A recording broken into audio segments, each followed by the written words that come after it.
It's Miss Patty from Sunday School. Are you ready to do head and shoulders, knees and toes? Okay, stand up. See if you can say it with me. We're going to start slow. Ready? We're going to start real slow and then we'll warm up. I'm going to step back so you can still see me. Head, shoulders, knees and toes, knees and toes. Head, shoulders, knees and toes, knees and toes. Eyes and ears and mouth and nose. Head, shoulders, knees and toes, knees and toes. Are you ready to go a little faster? I bet you are. Okay, here we go. We're going to do it medium this time. Head, shoulders, knees and toes, knees and toes. Head, shoulders, knees and toes, knees and toes. Eyes and ears and mouth and nose. Head, shoulders, knees and toes, knees and toes. I hear you. You're saying, go faster, go faster. That's what you'd say if we were in class, right? Okay, are you ready? You got to do it with me. Can you say it and do it at the same time? Okay, let's try. Here we go. Ready? Head, shoulders, knees and toes, knees and toes. Head, shoulders, knees and toes, knees and toes. Eyes and ears and mouth and nose. Head, shoulders, knees and toes, knees and toes. Good. That was fun. I get us all warmed up a little bit. Get my computer organized here. I guess I should put it over this way so you can see the paddleboard better.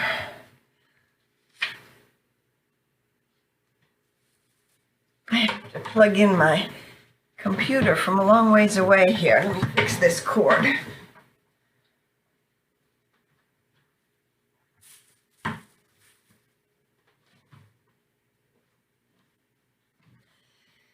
It should work.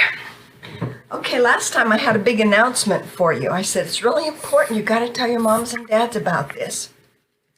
And I even held up a sign about it. Do you remember what that was? It was about picking up the packets, not this week, but next Saturday. But guess what? Things changed. Sometimes they do. And sometimes if something changes, we say, no, we're not going to do that. And one way you can tell if it's a no is there's a big symbol that goes right across, and that means nope. Sometimes you see it about no smoking. Or you might see it about, no, don't go to that place. Well, this means no, don't go pick up the packets. There's not going to be anybody there giving away packets. There's been a change. So things are changing. People in town are doing things a little bit differently. There's going to be some church services starting up. And so we're not going to have kids pick up packets or families pick up packets right now. Sunday school is still going to be the same for a while. I'll still be recording the lessons. We'll just see how it works out. We have to kind of be flexible. But nobody should go pick up packets because there won't be any packets there for you. Okay? We have a good story. You remember who Peter is? Peter's one of the disciples. There he is. What do you see in that picture of Peter? Looks like he's in trouble, doesn't he? He's in jail. You remember there were some people who didn't like Jesus' message? They didn't want him telling about God, and after he died and rose again, and he had given the Great Commission to his disciples, Peter was one of his disciples. In fact, Jesus said, you're going to be the rock I'm going to build this church on. So Peter was a very important disciple. And Peter went around and God blessed him and gave him powers to heal people. We've had some stories about that. And Peter kept talking and talking and talking about Jesus. Well, some of the rulers did not like that. They didn't want people to talk about Jesus because they talked about him as being a king. And they wanted to be the only king. They didn't understand that Jesus was a whole different kingdom. He was the kingdom of heaven.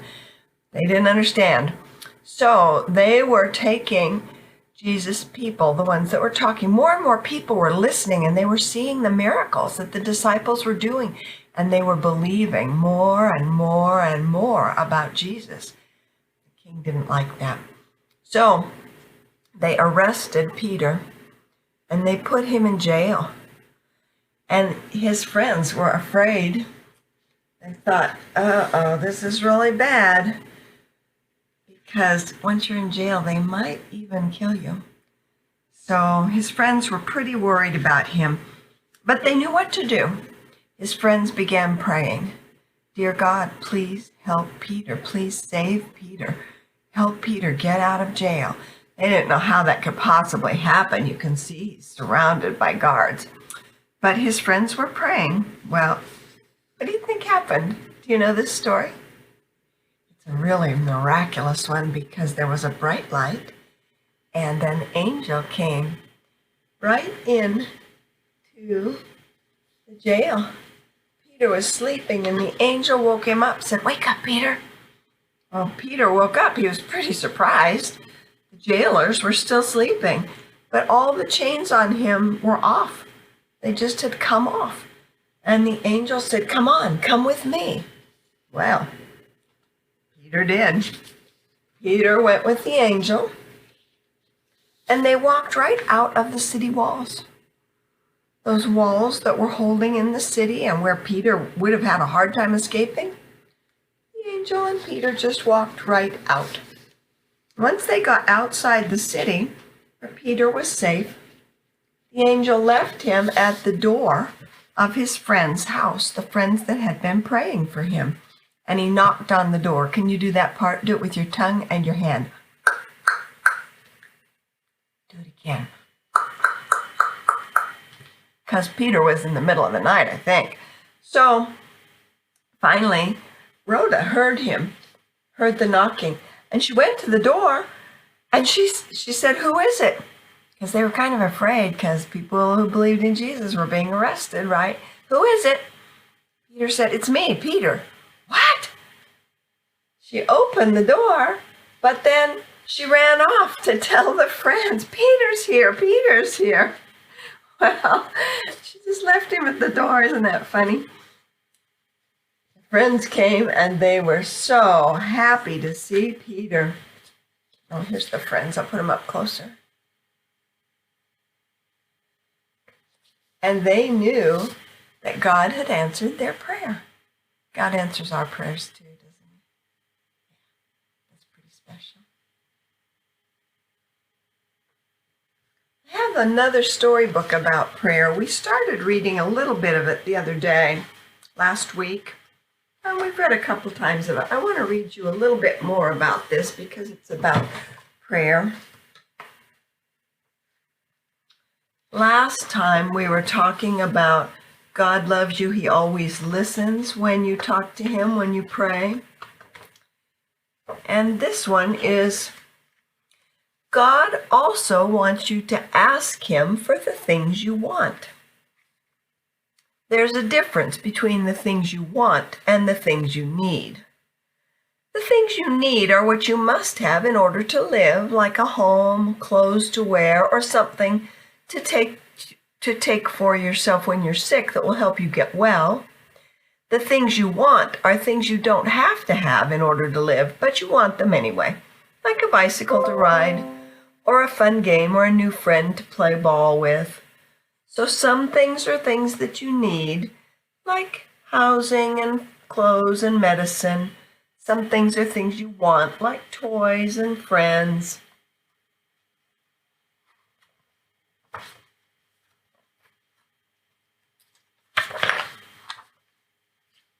This book says, God always gives us what we need, but he does not always give us what we want.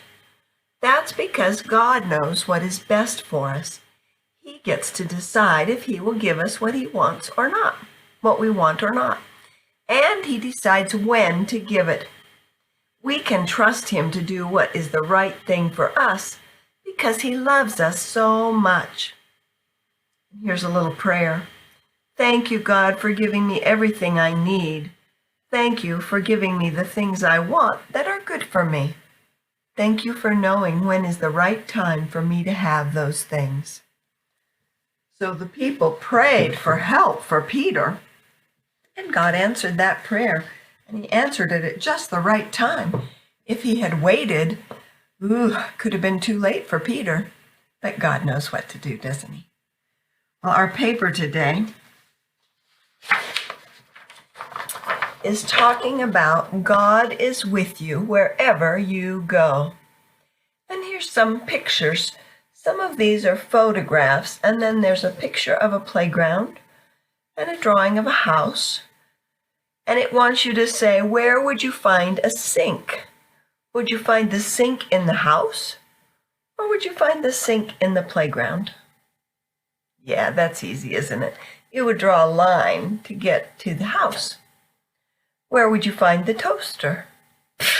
Toaster on a playground? That's silly, isn't it? Of course, the toaster would be in the house. And what about the bird and the ladybug? Where would they be? Yeah, they would be on the playground. I'm seeing a lot of birds at my house. I hope you are too. Where do you brush your teeth? Do you brush your teeth in the house or on the playground? In the house, huh? Here's the swing set and a picnic table, sandbox, a sand toy. Those would all be in the playground, wouldn't they? Here's some flowers in a vase. That's a little bit trickier. Where do the flowers grow? They grow outside, don't they? These flowers are in a vase. I think they'd probably be in the house, don't you? Could be outside. Somebody could give you flowers outside, but you probably keep them in your house. And here's a little kitten underneath a pillow. Where do you think the kitten would be? The kitten could be outside if it was playing, but underneath a pillow, probably in the house. So after you draw all those things, what they want you to know is God is with you wherever you go. Where do you like to go? No matter where you go, God is with you and He loves you. No matter where you are, God's love is always with you. How cool is that? Here's the other side. This one is with stickers. It has the number stickers. 1, 2, 3, 4, 5. And on the stickers, can you see 1, 2, 3, 4, 5? And they want to say, where is the first picture? Do you think this one's first, where they're walking out with the angel? Is this first where he's with his friends? Is this first where he knocks at the door? Where she answers the door and tells her friends? This is where she answers the door. This is where she tells the friends. Ah, there's a one. They gave us a hint. The first part of the story is where the angel is, see if you can see that right there. The angel is coming to the jail. So let's put a 1 right here. Now, what would be number 2? What's the second part of that story? Figure it out? Well, the angel's still in this picture over here where they're leaving the city. So that's number 2. And then the angel went away, and the angel left. Who was this? Do you remember who this was? Peter? Yeah. The angel left Peter at the door. And who was this? Rhoda. Her name was Rhoda. And Rhoda came to the door, and she saw who it was. But she was so excited. What did she do? Right here, she ran off to tell the friends. So that's 4. And then they let Peter in. And that's number 5. That was the last part of our story, wasn't it? It's a good story. Who did God send to Peter to help him when he was in jail? Who did God send? God sent an angel, didn't he? There were angels then, and there are still angels today. Here's the family sheet. God's love for us is great. God is with you wherever you go. It says, I see a man who looks surprised. Where is the man? Who is the man?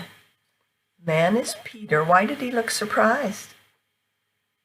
Would you be surprised if you woke up and there was an angel? Yeah, I think Peter was surprised too. He knew God could do anything, but still, it was surprising that an angel came and freed him. And you can see a little bit of the jail. Here's the Bible story. This comes from the book of Acts. These are the Acts of the Apostles. Peter was put into prison. His friends knew this wasn't right. But what could they do to help him? They could all pray all day and all night. They prayed and prayed. They asked God to rescue Peter, to show his love and his care. So God sent an angel to Peter to answer all of their prayers. Peter was chained between two guards. Then the chains fell off of his feet. Quickly, quietly, he got up. The guards both stayed asleep. Peter rose and put on his sandals. He put on his belt and his coat. The angel led him through the prison. No one in the place even woke. The heavy gate swung wide open. Peter stepped out and he was free. He knew God was always with him, in jail or wherever he would be. Peter ran then to tell his friends the great thing God had just done. He knocked and knocked on the door and waited for someone to come. Rhoda ran to answer the knocking. She asked, "Who's at the door?" Peter answered, "It's me, I'm Peter. Let me in, I'll tell you more." Rhoda ran to tell those who were praying, "Peter's here." She was so surprised, she forgot to let poor Peter come in. He kept knocking and waiting outside. At last the door was open. Peter smiled and said, "Yes, it's true. God brought me out of that prison. Tell everyone what our God can do." Here's the prayer. Put your hands together. You ready? Dear God, thank you for being with us in Fairbanks. Thank you for wherever we are. You are always with us, wherever we go. Thank you for your love and your care for us. Amen.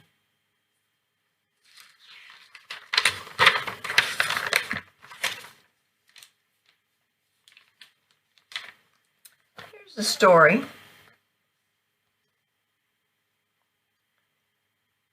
It says, we all like our kids to grow up to be thoughtful, loving, and obedient followers of Christ. But how do you nurture those qualities in children? This part's for the parents. It tells parents, be honest about your own actions.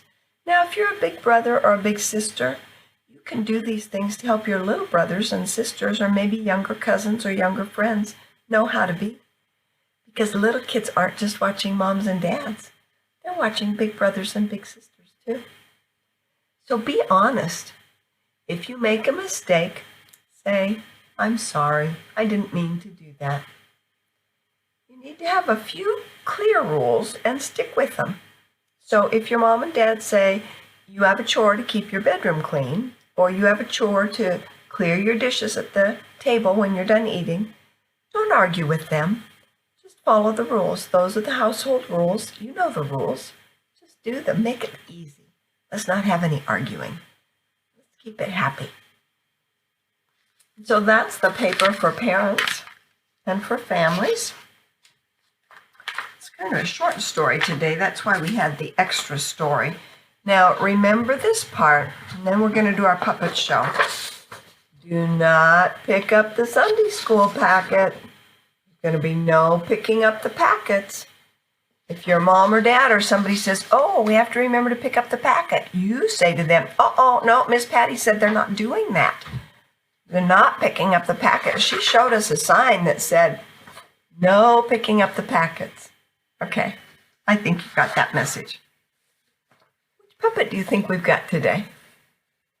Did you guess Daffodil? Not Daffodil. We haven't had Callie the cat in a long time. Do you think it could be Callie? No, it's not Callie. Oh, you saw the ear, didn't you? Oh, hi, buddy. Oh, you look a little worn out. How are you? Oh, I'm tired. Well, where have you been that you got so tired? I went for a long trip in the car. Oh, you did? Did you spend the night somewhere? Yeah, I did. It was a long trip, and I stayed in a tent. Oh, did you go camping? I guess so. We took a very long walk, too. Oh, so maybe you had a hike and you camped out in a tent. Yeah, have you ever camped in a tent? I have. One time I was in a tent and I even saw some wild animals. There was a bear that came a little bit close to my tent. Not too close, but a little close. Oh, if I saw a bear, I would bark and bark and bark. Well, I didn't bark. Well, I went swimming in the lake. Ooh, it was cold. Buddy, stop shaking. You're still a little wet. You must have just gone for a swim in the lake. Yeah, I did. It was refreshing, but it was cold. It is getting cold out, isn't it? You know, if you saw a wild animal, if you saw a bear, what would you do? Oh, I'd bark and bark and bark. I know, that's what you told me, but I didn't bark. And there was another dog that barked and barked. But you know what? God keeps us safe no matter where we are. If we go camping, if we're in our house, if we go for play on the playground, God's always with us and he's helping us to be safe and happy. Okay, that's good. I gotta go unpack my stuff now. You have things to unpack? Yeah, I got a bone. Bye. Isn't Buddy silly? Well, it was a short lesson today, but the important thing is, let me see if you remember. God's only in heaven, is that right? No. Where is God? God's in our hearts, and he's always with us. He's watching us. He's taking care of us. Okay, have a good week. Bye for now.